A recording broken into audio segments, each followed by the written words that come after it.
चले जी। आज हमने वैल्यू एडेड टैक्स के कुछ क्वेश्चन सॉल्व करने हैं ताकि उससे आपको आइडिया हो जाए कि अच्छा जितनी भी हमने थ्योरी पढ़ी है वैल्यू एडेड टैक्स में और जो छोटे मोटी हमने कैलकुलेशंस जो स्टडी की हैं उनको कैसे इंटरप्रेट करना है और उसके क्वेश्चंस जो है वो कैसे आएंगे। आज इंशाल्लाह इसके क्वेश्चंस कंप्लीट करके हम लोग अपना इस चैप्टर को क्लोज कर देंगे और परसों से इंशाल्लाह हम अपना जो मेजर एक टैक्स का सेक्शन है कैपिटल गेन टैक्स उसको हम जो है वो स्टार्ट करेंगे जो अराउंड हमारे 7 to 10 डेज जो है हमारे एटलीस्ट वो लेगा कवर होने में। चलिए हम स्टार्ट करते हैं the very chapter. First question. Sorry. मैं कह रहा हूँ कौन से चैप्टर की बात कर रहे थे आप?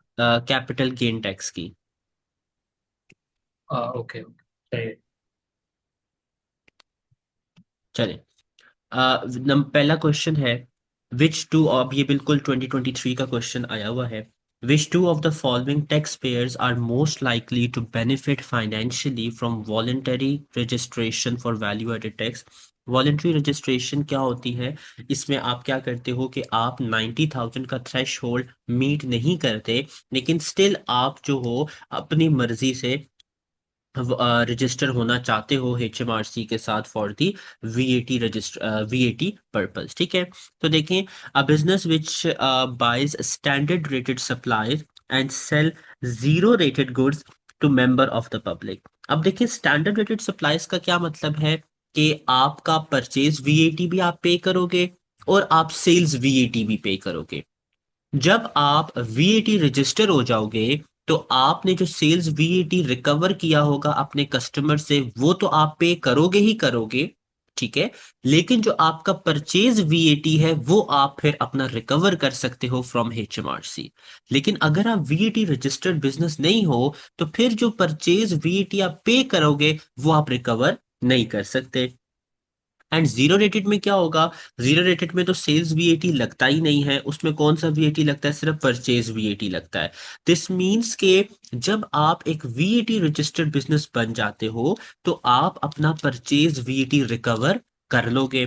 तो विच मींस के अगर आप वॉलेंट्री रजिस्ट्रेशन करवा रहे हो तो आप अर्ली केसेस में अपना परचेज वीएटी भी रिकवर कर लोगे, चाहे वो जीरो रेटेड सेल्स है या चाहे वो आपकी स्टैंडर्ड रेटेड सेल्स है। तो विच मींस कि इसका जो करेक्ट ऑप्शन है वो है option A.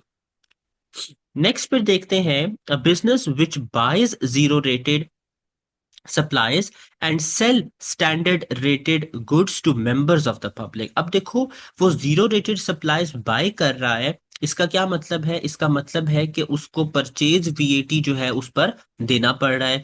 And sells standard rated goods to member, लेकिन वो क्या कर रहा है? वो स्टैंडर्ड रेटेड गुड्स जो है वो सेल कर रहा है। विच मींस के इस पर अगर वो वॉलेंट्री रजिस्ट्रेशन करवाता भी है तो उसको स्टैंडर्ड रेटेड गुड्स पर अपना VAT रिकवर वो नहीं कर सकता, क्योंकि वो देखो स्टैंडर्ड रेटेड जो है वो बाय नहीं कर रहा, वो सिर्फ स्टैंडर्ड रेटेड जो है वो सेल कर रहा है। राइट। इसी तरीके से अगर राइट। आप अपना सी ऑप्शन देखें, a business which buys zero rated supplies, जो जीरो रेटेड सप्लाईज खरीद रहा है तो इसका मतलब है वो परचेज VAT रिकवर कर लेगा। And sells zero rated goods, तो सेल करते हुए तो वो स्टैंडर्ड रेटेड रिकवर ही नहीं कर सकता क्योंकि जीरो रेटेड पर तो वो अपना आपका सेल्स टैक्स लगता ही नहीं है। राइट। तो ये ऑप्शन भी नहीं होगा। A business which buys standard rated supplies, जो स्टैंडर्ड रेटेड बाय करता है यानी क्या मतलब है कि उस पर परचेज VAT उसको पे करना पड़ेगा। अगर वो वॉलेंटरी रजिस्टर्ड है तो उसको वो सेल भी, सॉरी, वो उस पर रिकवर कर देगा। And sell standard rated goods to other VAT registered business, तो जब वो बाकी VAT रजिस्टर्ड बिजनेसेस को सेल करेगा तो वो अपना सेल्स VAT उनसे चार्ज करेगा, और जो बाकी अदर VAT रजिस्टर्ड बिजनेसेस होंगे, क्योंकि वो एक ऐसे बिजनेस से बाय कर रहे हैं जो खुद भी VAT रजिस्टर्ड है, तो वो भी अपना परचेज VAT रिकवर कर सकते हैं। तो विच मींस कि इनके जो ऑप्शंस बनते हैं वो ए एंड डी बनते हैं। ए ऑप्शन था कि जब आप स्टैंडर्ड रेटेड सप्लाईज बाय करोगे यानी उस पर जो परचेज VAT दोगे वो रिकवर हो जाएगा, और जीरो रेटेड सप्लाईज आप सेल कर रहे हो तो उस पर आपको सेल्स VAT तो लगाना ही नहीं पड़ेगा, तो विच मींस कि आपका डबल फायदा हो जाएगा कि एक सेल्स वीटी आपको मतलब चार्ज नहीं करना पड़ रहा, और उल्टा आप जो परचेज पे कर रहे हो वो भी आप रिकवर कर रहे हो। एंड डी ऑप्शन कि आप स्टैंडर्ड सप्लाईज बाय कर रहे हो, वो ही ऊपर वाली एक्सप्लेनेशन है।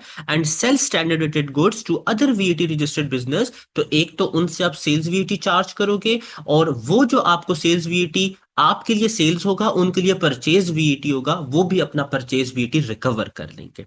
राइट, तो पहला जो क्वेश्चन है उसके ऑप्शंस थे ए एंड डी। चले, अब हम आगे चलते हैं, और 2021 का क्वेश्चन है। फ्रांसिस स्टार्टेड ट्रेडिंग ऑन 1 जनवरी 2024। उसने स्टार्ट कब किया? 1 जनवरी 2024 को।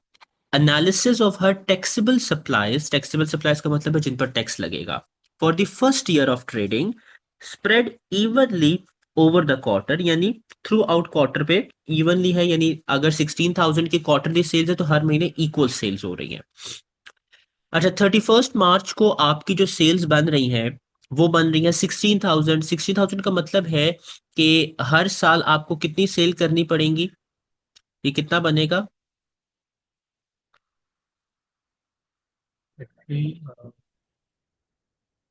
पर मंथ डिवाइड करें इसको जल्दी से। 47, किसको 16 को? 16,000 को 3 पे डिवाइड करें ना, 3 मंथ्स पे।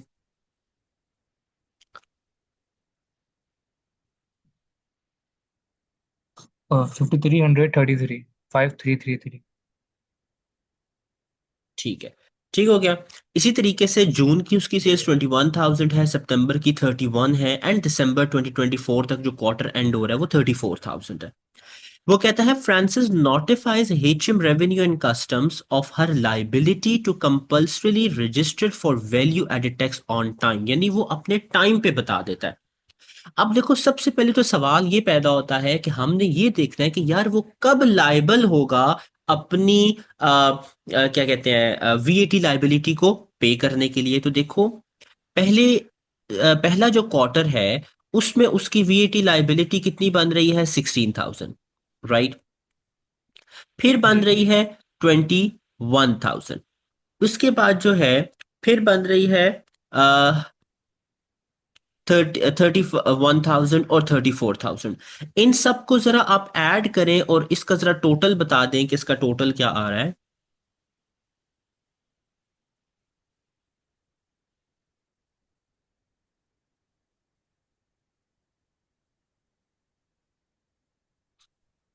सर 102,000। 10 है, 102,000, अच्छा ठीक है, 000। इसका मतलब है कि उसकी जो टोटल पूरे साल की सेल्स है वो है 102,000। That is greater than 90,000। इसका मतलब है कि उसने एचएमआरसी के साथ कंपल्सरी रजिस्टर करना है। ये तो पहली चीज हो गई। अब सेकंड चीज ये है, हमने ये फाइंड करना है कि अच्छा वो कब जो है उसकी सेल्स उसने क्रॉस, क्योंकि देखो हमें पता चला है कि विद इन 12 मंथ्स उसकी सेल 90,000 से एक्सीड कर गई है। हमने ये फाइंड करना है कि अच्छा कौन से मंथ उसकी सेल एक्सीड करेगी। तो देखो, 16,000, 21,000, 31,000, इन सबको ऐड करो तो ये क्या बनता है? 30, ये 50 बन जाएगा, 60 बन जाएगा, 66, 67, 68। तो ये पहले 3 क्वार्टर्स की तो बन गई 68,000। ऐसा ही है। इसका मतलब है जी कि जी। आपका फोर्थ क्वार्टर जब स्टार्ट हुआ होगा तो तभी आपकी सेल 90 से क्रॉस की होंगी। तो हम देखते हैं कि कब 90 से क्रॉस कर गई होंगी। 34,000 पूरे 3 महीनों की है, एक महीने की सेल कितनी आ जाएगी? 34 को जरा डिवाइड करें 3 पे।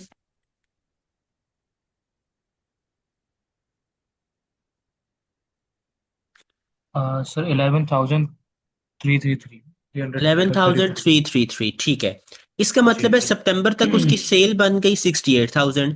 अक्टूबर में 11,333 ऐड हुआ होगा, ठीक है। और नवंबर में भी 11,333 ऐड हुआ होगा, तो 60, 70, 80, 88, 89, हाँ ठीक है। आप जरा करें, 68,000 पे ऐड करें 11,333, कितना बनेगा? ओहो, 70,333। कितना? 70,333। 70,000 नहीं, 70,000। हाँ 68,333 ऐड करना है ना? 68,000 में 11,333 ऐड करें। जी जी जी। Seventy seventy nine thousand thousand three hundred thirty three बन। ठीक है, ठीक हो गया। अच्छा, ओह ये सॉरी आप सॉरी सॉरी, यस 79 सॉरी बने, सॉरी ठीक है। That one. ये आपकी आ गई अक्टूबर तक। जी। अब इसमें नवंबर का ऐड करें 11,333, तो दैट ऑब्वियसली मींस के ये 80 और 90, ये 90,000 से ज्यादा बन जाएगा। ये 90, 66 समथिंग जो भी आपका आ रहा जी है वो आपका बन जाएगा। जी जी इसका मतलब है कि जी नवंबर में आपकी सेल्स क्या हो रही है, 90,000 से एक्सीड हो रही है। तो हमने ये पढ़ा था कि हम अज्यूम ये करेंगे कि आपकी सेल एक्सीड हो जी रही है 31 नवंबर 2024 को।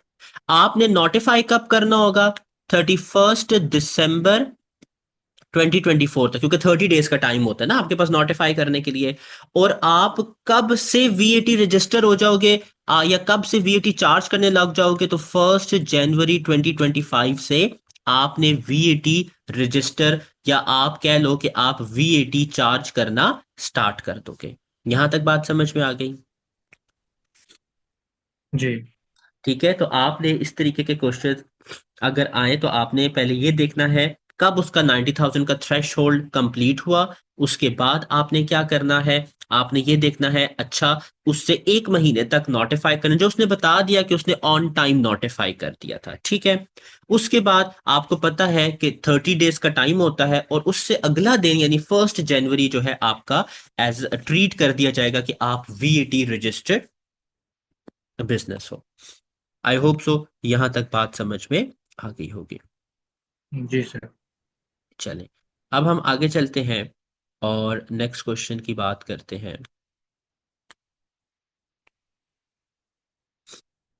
अच्छा, ये 2020 का क्वेश्चन है और कहता है कि Brett started trading on 1 February 2023। Okay, his sales exclusive of VAT. Exclusive of VAT का क्या मतलब है? एक्सक्लूसिव ऑफ वीएटी का मतलब है ये आपकी कौन सी सेल है, ये आपकी नेट सेल्स है, ठीक है।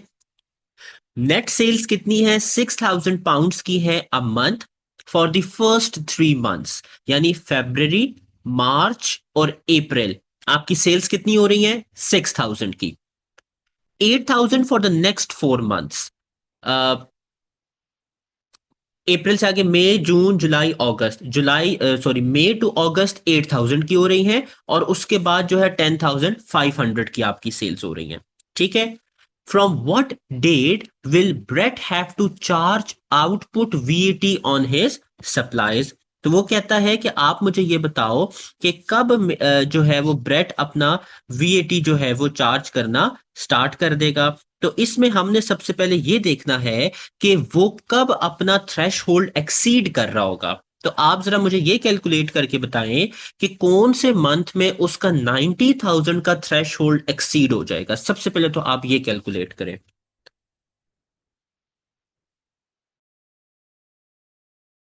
जल्दी से कैलकुलेट करके बताएं कि किस मंथ जी में सर। आपका 90,000 का थ्रेश होल्ड एक्सीड हो जाएगा।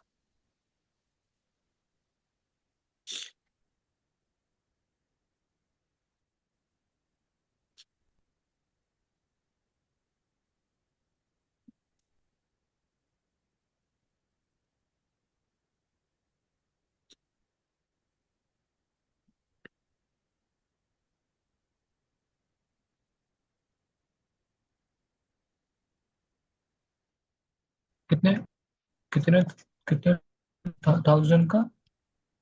90,000 का थ्रेश होल्ड, आपका थ्रेश होल्ड जो होता है फॉर 90,000। द वीएटी रजिस्ट्रेशन, जी वो जी आपका कितना जी होता है, 90,000 का, ठीक है। वीएटी रजिस्ट्रेशन जो है वो आपकी 90,000 पाउंड्स पे रजिस्टर होती है। ये हर साल रिवाइज होती है। जी जी।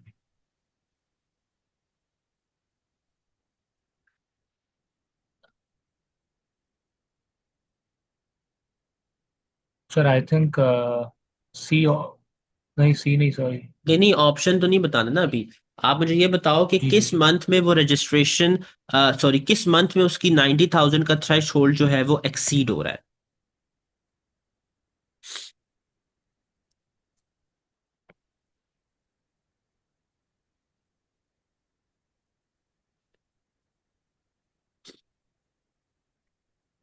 पहले 3 महीने, यानी आप देखो फेब्रवरी, मार्च और अप्रैल।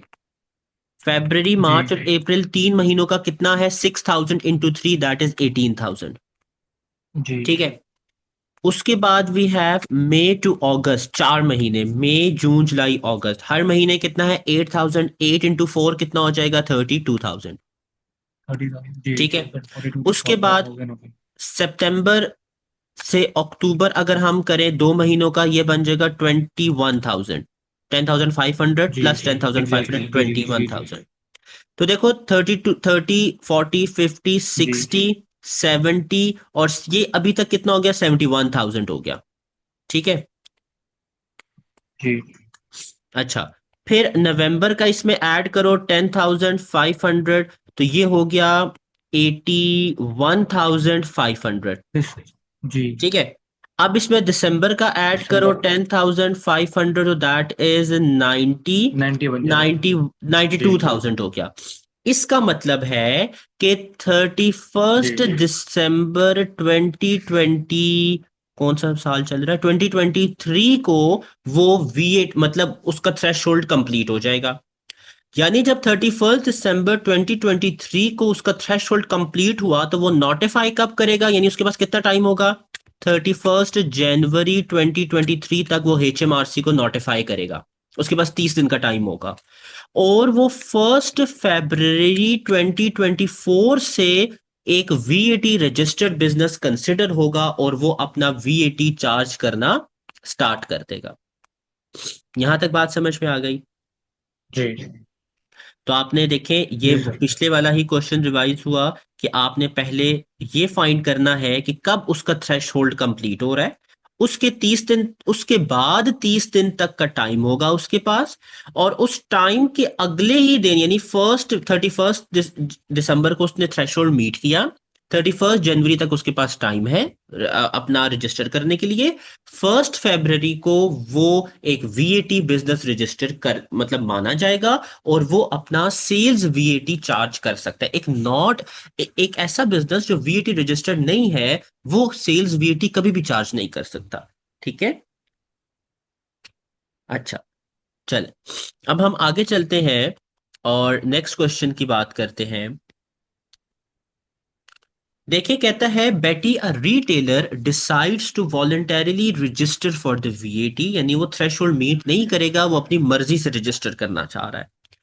Which two of the following statement concerning supplies made to Betty before the date of the VAT registration are true? यानी आपने ये बताना है कि लेट्स से वो कहता है कि मैं 1 फरवरी 2023 को VAT रजिस्टर्ड बिजनेस बनना चाहता हूं वॉलंटरली।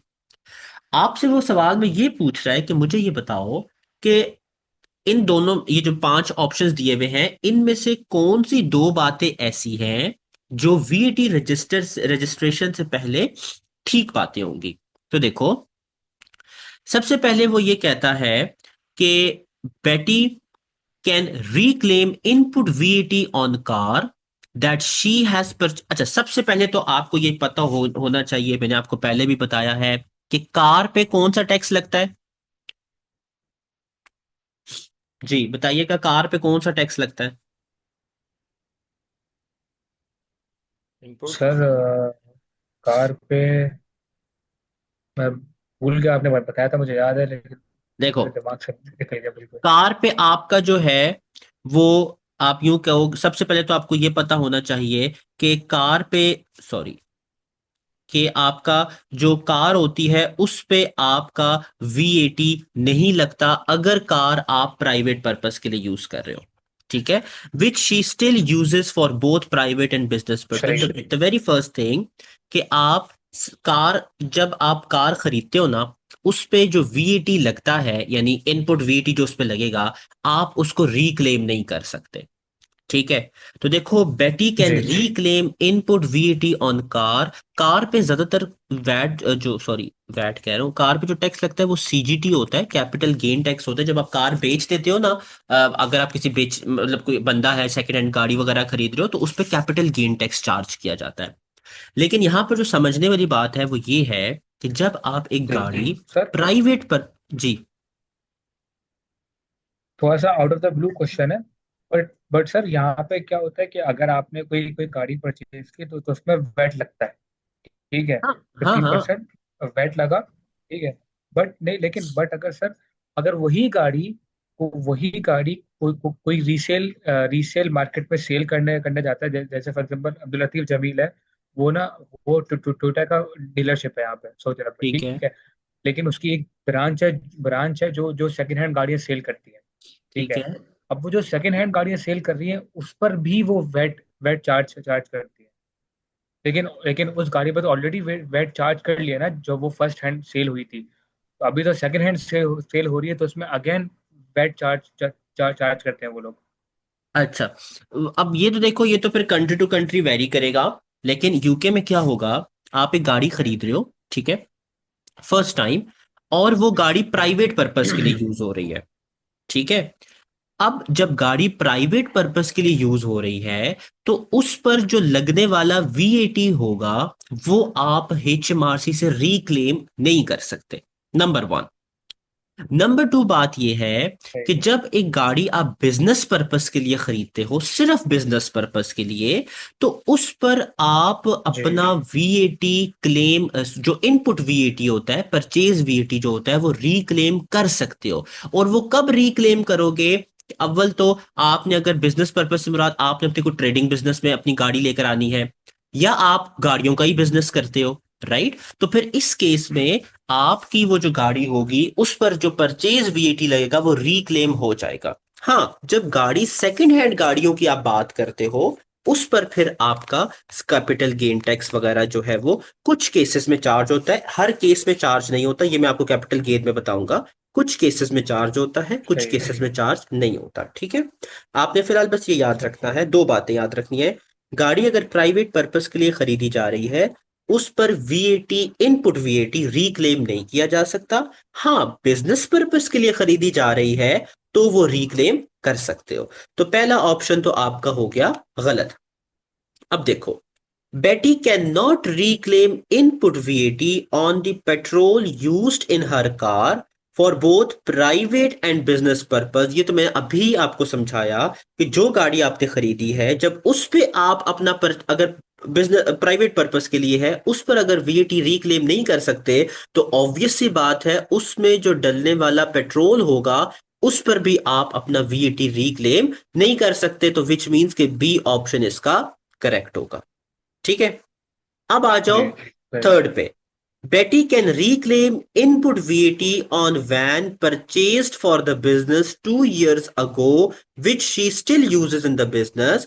आपने एक वैन खरीदी है जो बिजनेस पर्पस के लिए यूज हो रही है, तो मैंने अभी आपको बता दिया कि अगर गाड़ी बिजनेस पर्पस के लिए यूज हो रही है, उस पर आप अपना इनपुट वीएटी क्या करोगे? रिक्लेम कर सकते हो, ठीक है। तो इसमें जो दो ऑप्शंस ठीक जी थे वो जी थे बी और सी। तो यहां से हमें ये पता चला, गाड़ी अगर पर्सनल यूज के लिए खरीदी जा रही है ना, गाड़ी पर इनपुट वैट रिक्लेम होगा, लगेगा जरूर रिक्लेम। रिक्लेम का मतलब है कि वो आपको एचएमआरसी वापस नहीं करेगी, वो आपने एचएमआरसी को पे करना होगा, राइट। तो वो आपका अल्टीमेटली एक एक्सपेंस जी के तौर पे आपको ट्रीट किया जाता है, ठीक है।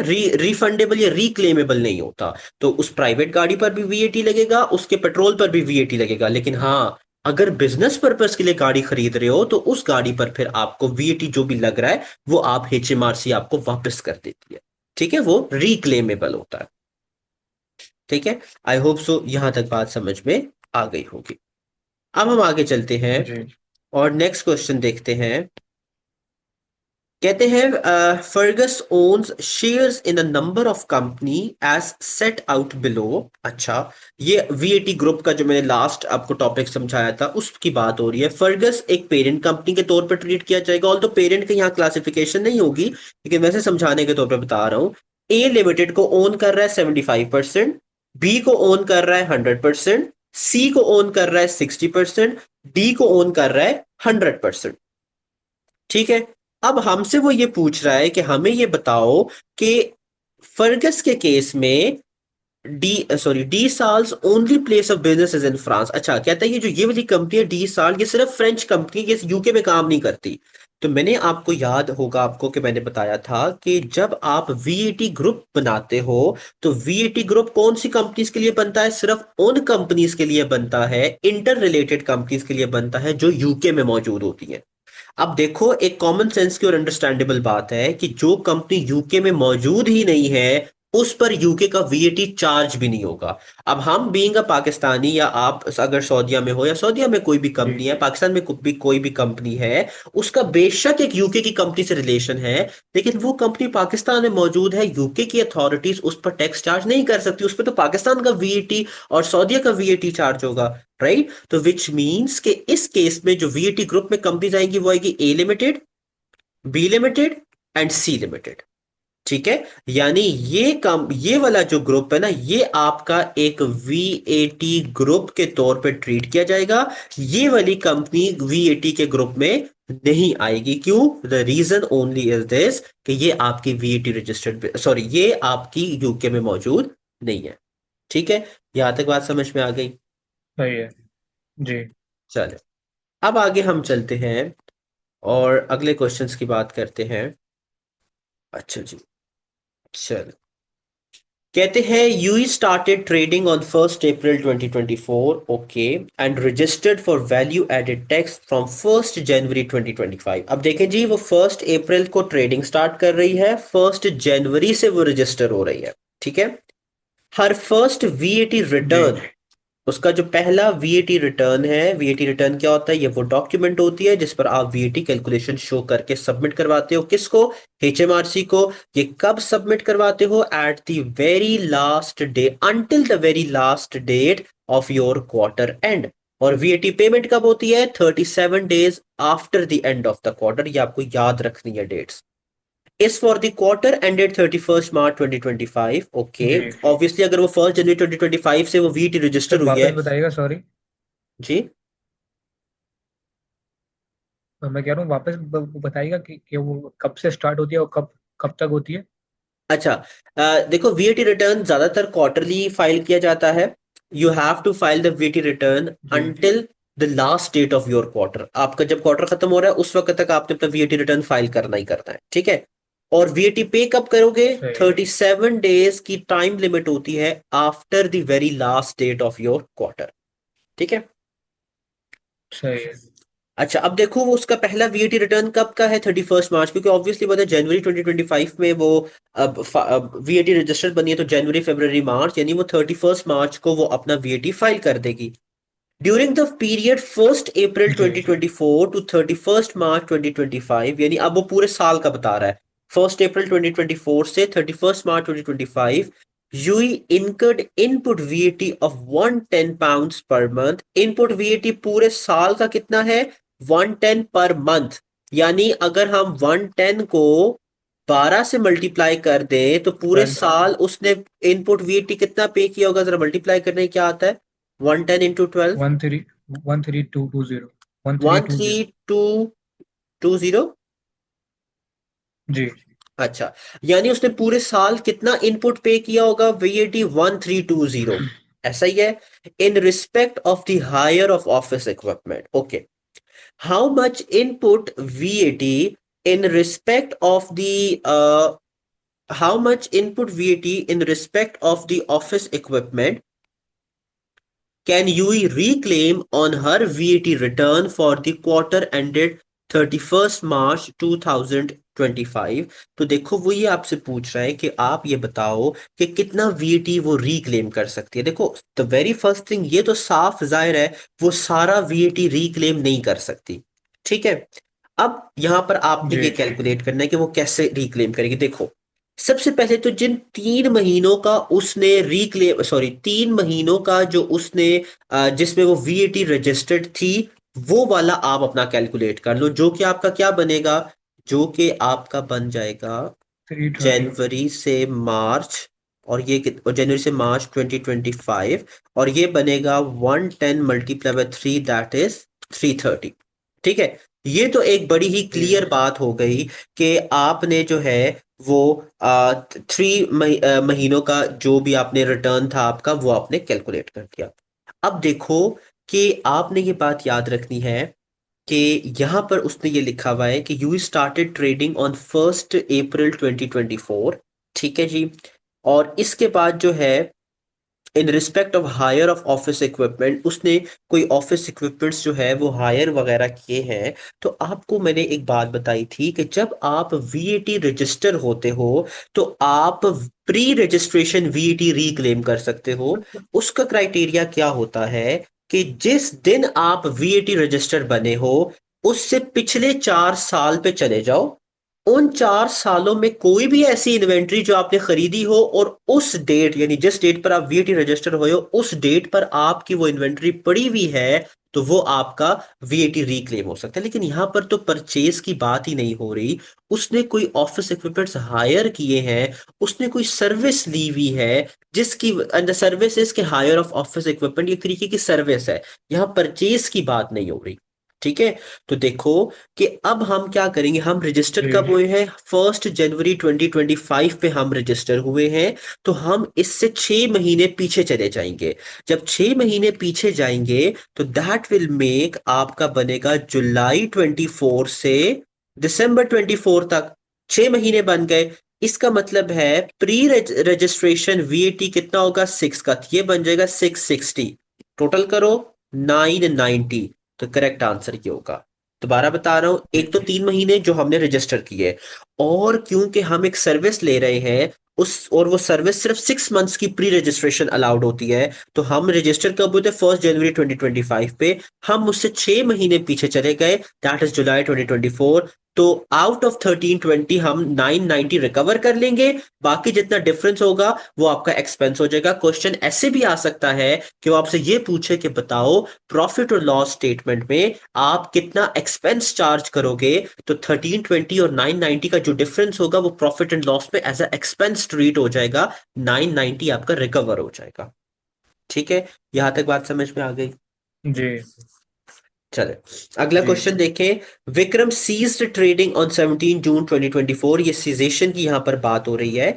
दो स्टेटमेंट्स उसने दी हुई हैं। Vikram should have notified HM Revenue and Customs that he had ceased to make taxable supplies by 30th July 2024। अब आपने ये बात याद रखनी है कि देखो वो कब अपना जो है वो सिजेशन कर रहा है, सॉरी, कब जो है वो ट्रेड खत्म कर रहा है 17 जून 2024 को वो अपनी जो है वो खत्म कर रहा है। राइट।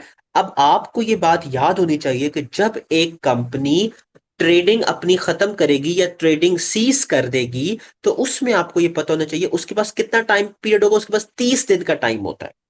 अब देखो वो 17 जून को उसने ट्रेडिंग खत्म की है तो लास्ट डेट ऑफ नोटिफाइंग एचएमआरसी क्या होगा 16 जुलाई, 30 डेज का टाइम पीरियड होगा।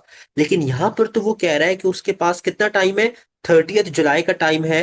दिस मीन्स कि ये आपकी क्या है, ये आपकी फॉल्स स्टेटमेंट हो जाएगी। सॉरी। जी ठीक है। तो याद रखना अब ये डेट्स देखो, ये इंपॉर्टेंट है, ये आपको रीडिंग से याद होंगी और ये आपको कई पास सबकी लिखी होंगी, क्वेश्चन से आपको ये चीज याद होगी। ठीक है। सारा मैक्सिमम पेपर वीईटी का जो चैप्टर है वो थ्योरी वाइज है तो आपको डेट्स जरूर याद रखनी है। ठीक है। देखो 17 जून को उसने ट्रेडिंग खत्म की है। आपको याद होना चाहिए जब ट्रेडिंग खत्म करोगे यू हैव 30 डेज का टाइम टू नोटिफाई एचएमआरसी कि हम ट्रेडिंग खत्म कर चुके हैं। 17 जून से 30 डेज आगे चले जाओ, दैट मेक्स 16 जुलाई, नॉट 30 जुलाई। ठीक है। तो ये स्टेटमेंट फॉल्स हो जाएगी। अब आगे देखो।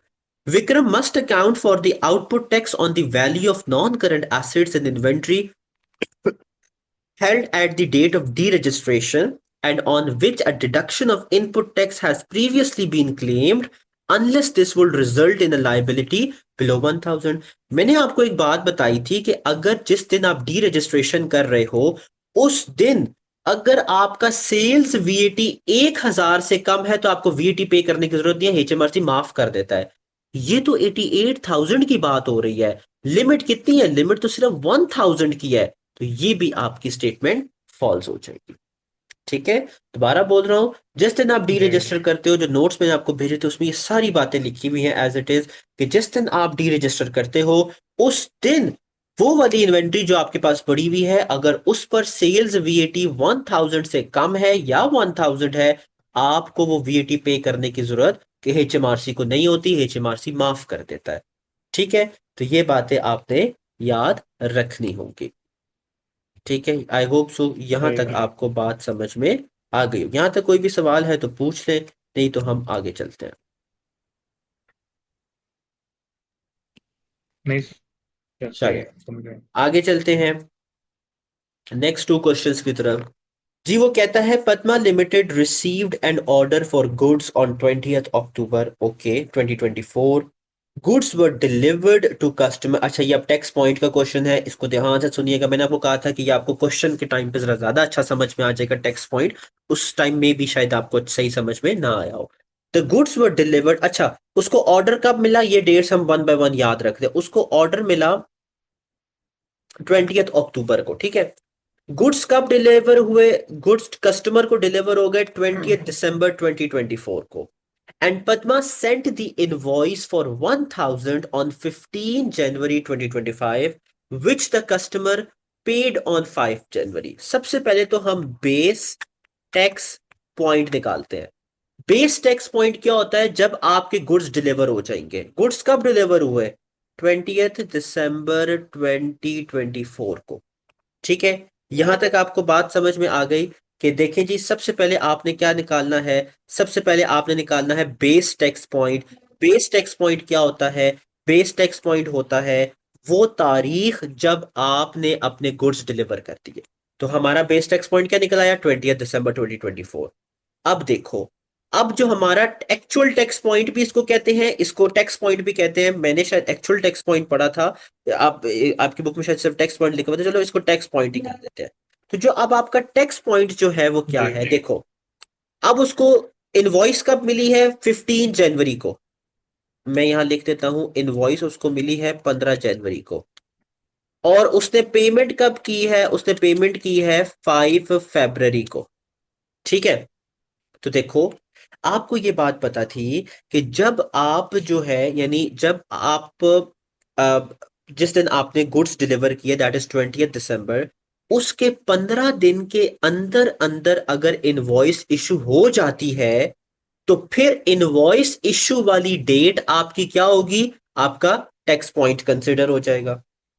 ठीक है, मैं दोबारा बता देता हूं कि देखो, अगर आपकी बेसिक टैक्स पॉइंट, आपकी बेसिक टैक्स, सॉरी,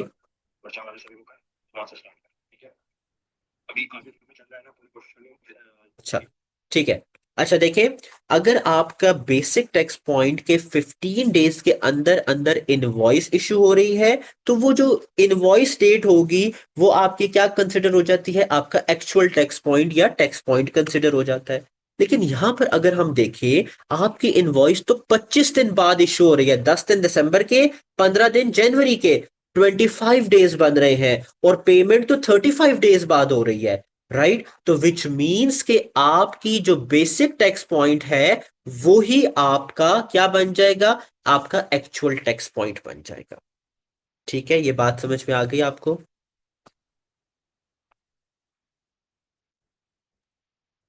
जी सर। ठीक हो गया, चले ठीक है। तो आपने 14 डेज का टाइम लिमिट जो है वो इसमें याद रखना है। चलो आगे चलते हैं। आगे नेक्स्ट क्वेश्चन है कि Barney is VAT registered and only makes standard rated goods, okay. On 31st March 2025, he wrote off two irrecoverable debts. अच्छा, irrecoverable debts का क्या क्राइटेरिया होता है वीएटी में, कि आपको 6 मंथ्स वेट करना होता है, उसके बाद आप जो है वो वीएटी को, सॉरी, जो आपके रिकवरेबल डेट्स है फ्रॉम द वीएटी परस्पेक्टिव उसको राइट ऑफ कर सकते हो। तो ये बात आपने याद रखनी है। On 31st March, he wrote off two irrecoverable debts in his VAT account. The first for £800 VAT inclusive. अच्छा, अब ये देखो, ये VAT inclusive का क्या मतलब है, ये आपकी कौन सी अमाउंट है, ये आपकी ग्रॉस अमाउंट है। ठीक है, इसमें VAT ऐड हुआ है। Was due for payment on 1 जून 2024। चलो सबसे पहले हम ये निकालते हैं कि ग्रॉस अमाउंट अगर आपकी 800 है अब्दुल्ला, तो आप मुझे इसकी नेट अमाउंट निकाल के बताओ कि 800 की जो ग्रॉस अमाउंट है उसकी नेट अमाउंट क्या हो जाएगी। सर एक सेकंड, मैं भी नहीं।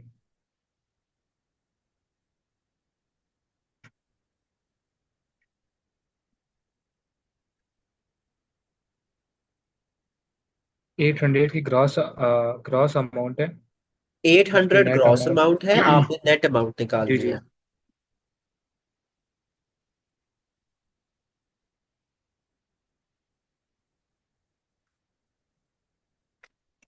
ग्रॉस को नेट में कैसे कन्वर्ट करते हैं? आप ग्रॉस अमाउंट को 6 पे डिवाइड करते हैं। 133 आ रहा है। 133 आ रहा है, ठीक 130 है। चलो अब आगे देखो। The first for 800 pounds was due for payment on 1st June 2024। अच्छा जी, 1st June 2024 को पेमेंट ड्यू थी, and despite being chased has still not been paid, और उस कस्टमर ने अभी तक पैसे आपको नहीं दिए, ठीक है।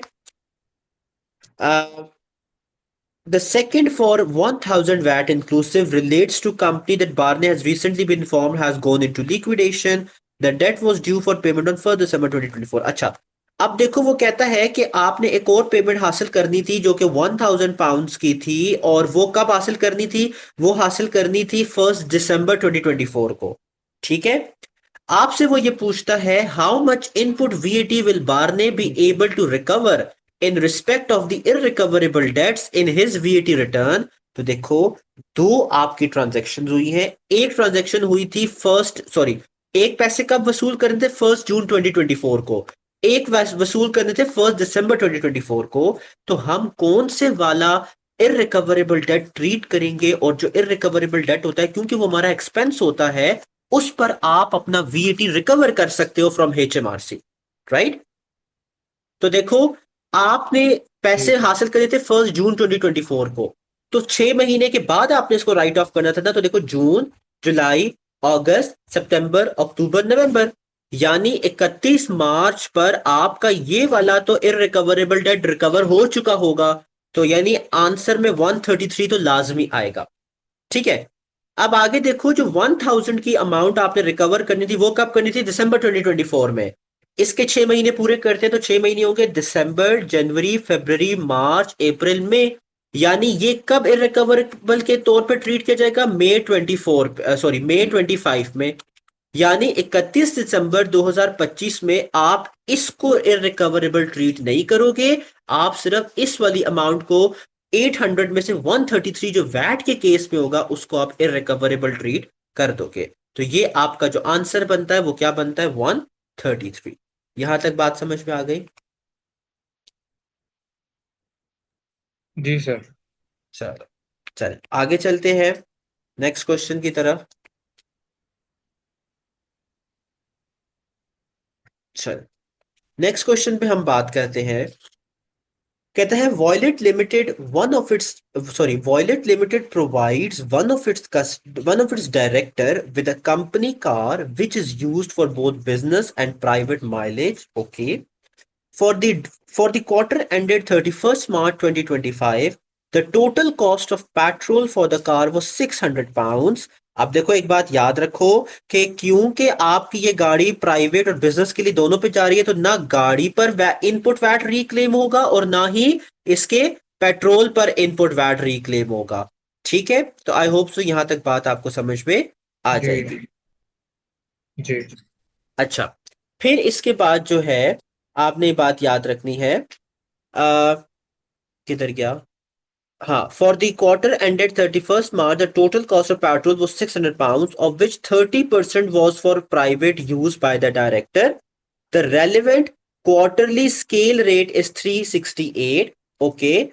Both these figures are inclusive of value added tax। अच्छा, दोनों में VAT add हुआ है।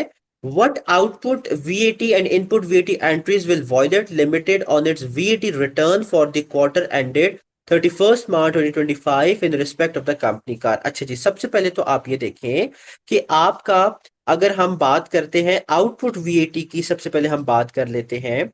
आउटपुट वीएटी के केस में आपको, जब मैं किधर क्या, ये हाँ, फ्यूल वाला पढ़ा रहा था, तो मैंने आपको कहता, जो फ्यूल चार्ज होता है इस केस में, फ्यूल चार्ज कितना है?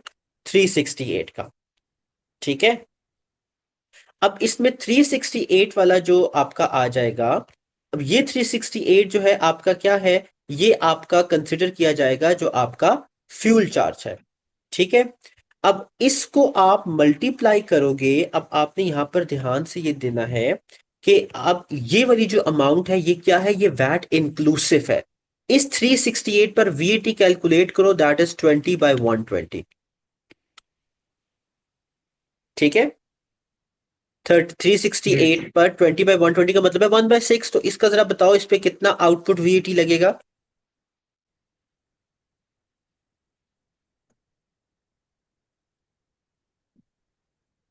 61 क्या था?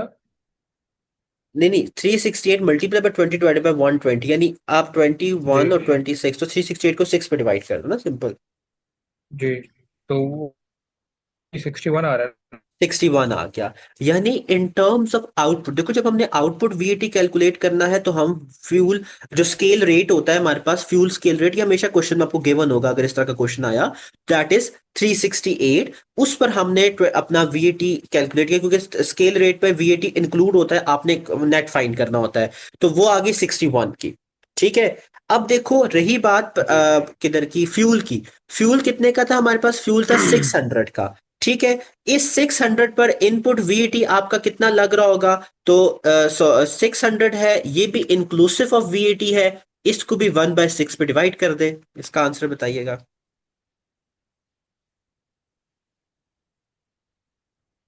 100। 100 आ गया। ठीक है, तो आउटपुट वीएटी कितना हुआ 61, इनपुट वीएटी कितना हुआ 100, तो आंसर क्या हो गया आपके पास, ऑप्शन डी। यहां तक बात समझ में आ गई।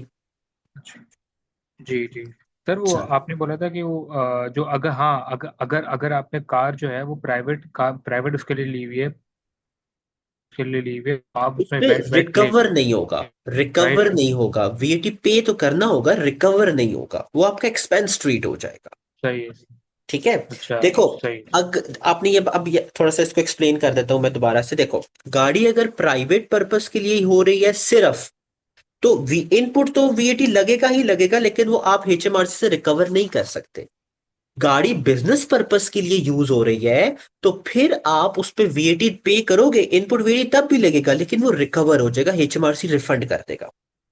अगर फ्यूल की बात मैं करूं ना, सही। तो फ्यूल अगर पूरा प्राइवेट पर्पस के लिए यूज हो रहा है ना, तो फिर उस पे वीएटी रिकवर नहीं होता। वीएटी तो लगेगा लेकिन रिकवर नहीं होगा। ठीक है, लेकिन अगर फ्यूल सही। प्राइवेट और बिजनेस दोनों पर्पस के लिए यूज हो रहा है, तो आपका फिर वो इनपुट वीएटी रिकवर हो जाता है। फ्यूल में बिजनेस का एक्सपेक्ट आना जरूरी है। ठीक है, अगर बिजनेस नहीं आ रहा ना, तो फिर वो रिकवर नहीं होगा, लगेगा तो जी सब केसेस पे। ठीक है, चलो अगला क्वेश्चन देख लो। जी। West limited is a registered, West limited is registered for VAT and makes standard rated supplies. ठीक हो गया। The company incurs the following cost, okay, 650, that is VAT inclusive on entertaining new supplies based in France। ये बात आपको मैंने बताई थी, जब आप अपने फॉरेन सप्लायर्स को एंटरटेन करते हो, उनके खाने पीने की जब आप बात करते हो, तो उस पर जो आपका वीएटी होता है, वो आपका यूं कह लो कि रिकवर नहीं होता। देखो उसने पूछा ना, how much input VAT can the company recover on the above cost. तो एंटरटेनमेंट सप्लायर्स की जब हम बात करते हैं, तो देखो जब आपके सप्लायर जो फ्रांस में हैं, उनको एंटरटेन करने के लिए आप जो खर्चा कर रहे हो, उस खर्चे पर जो आपने वीएटी लगाना होगा, वो आपका रिकवर नहीं होता। तो यानी सीधी सीधी बात है कि एंटरटेनिंग सप्लायर के केस में आपका जो क्या कह सकते हो, ये जो आपका वीएटी लग रहा है वो रिकवर नहीं होगा। तो एंटरटेनिंग के केस में आंसर क्या आएगा, 0 आएगा। ठीक है, the very first thing, 3000 VAT inclusive on car leasing cost, car has a carbon dioxide emission of 120 ग्राम। मैंने आपको ये बताया था, गाड़ी की अगर एमिशन 55 ग्राम्स पर किलोमीटर से ज्यादा हो, तो उस पर आपने क्या, आपने 15% कैलकुलेट करना होता है, और आपका सिर्फ 15% जो है वो क्या होता है, वो रिकवरेबल होता है। ठीक है, तो अब देखो इसको करना कैसे। 3000 पे हम पहले वीटी कैलकुलेट करते हैं। 3000 डिवाइडेड बाय 6 कितना आ जाएगा? 500। जी ऐसा ही है। अब 500 की जब तक ठीक हम बात करते हैं तो देखो, आ, किधर गया? हाँ ये है, and is used by director for both private that is 20% पर टाइम एंड बिजनेस पर्पस। ठीक है। अब वो ये कहता है कि आपके जो डायरेक्टर है वो कितना इसको यूज कर रहा है, वो यूज कर रहा है इसको बोथ प्राइवेट और बिजनेस पर्पस के लिए, दैट इज 20% प्राइवेट यूज कर रहा है और बिजनेस पर्पस के लिए यूज कर रहा है। आप इसका जरा कैलकुलेट करो, 500 का 15%।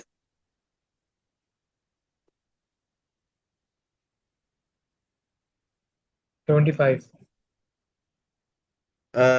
250 आ जाएगा ना? 25।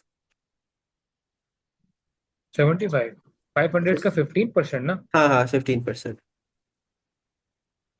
75 आ रहा है। 75। अच्छा, तो ये आपका आ गया 75 पाउंड। तो आंसर, अच्छा चलिए आंसर में 75 नहीं दिया हुआ, एक minute. 3000 on car leasing, car ओहो अच्छा ठीक है सॉरी माय बैड। देखिए यहाँ पर उसने ये बात हमें बताई हुई है कि आपका जो डायरेक्टर है वो इसको यूज कर रहा है प्राइवेट पर्पस के लिए भी। ठीक है। गाड़ी अब यूज हो रही है प्राइवेट और बिजनेस दोनों पर्पस के लिए। ठीक है। मैं ये जो कार्बन एमिशन वाली बात है इसको हटा देते हैं, ये आपकी तब आएगी जब आपकी गाड़ी सिर्फ बिजनेस पर्पस के लिए यूज होगी। ठीक है। जब जी जी गाड़ी बिजनेस और प्राइवेट दोनों के लिए यूज हो रही है तो फिर जो गाड़ी आप लीज गाड़ी की बात हो रही है, जो गाड़ी लीज पर हो उसका 50% वीएटी रिकवर होता है। तो 500 वीएटी आपका आया था, इसका 50% रिकवर हो जाएगा, 250 आंसर आएगा। दोबारा सुन लें कि जो गाड़ी आपकी प्राइवेट और बिजनेस दोनों पर्पस के लिए यूज होती है और अगर वो लीज पर है उसका 50% वीएटी रिकवर होता है। ठीक है। लेकिन जो गाड़ी पूरी आपकी बिजनेस पर्पस के लिए है या पूरी प्राइवेट पर्पस के लिए चलो कर लो, तो उस पे और मतलब एक पर्पस के लिए यूज हो रही है तो उस पर 15% आपका रिकवर होता है। ठीक है। तो इसमें फिर आंसर हमारे पास बन जाएगा सी ऑप्शन। ठीक है।